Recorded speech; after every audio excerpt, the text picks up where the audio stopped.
One of the skills you will certainly need if you're going to succeed at anything is negotiation. Every time you deal with another person, you're trying to get something and having to offer them something in return. And unless you have all the power, which you never will, you'll have to negotiate to get what you want.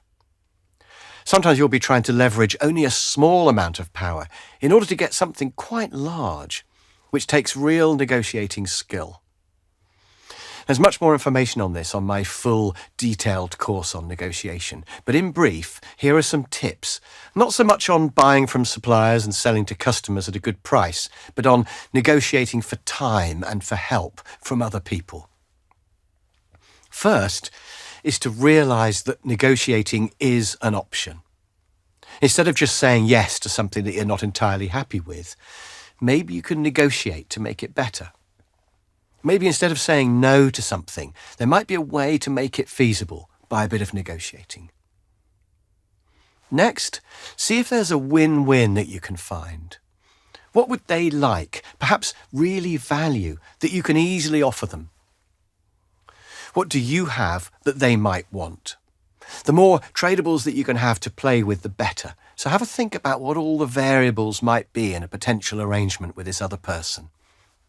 Then third, what do you really want?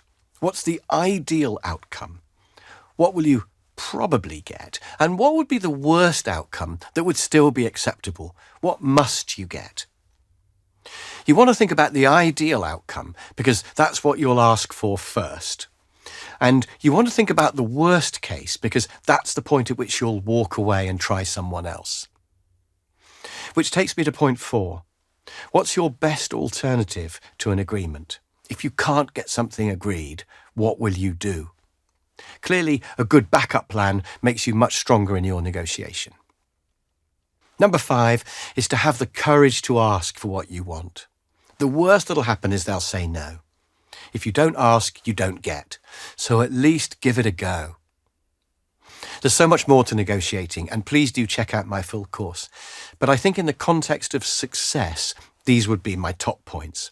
Give it a go, look for the win-win, decide on your ideal outcome, the might get, and the minimum outcome, the must have. Have an alternative if you can, and be brave.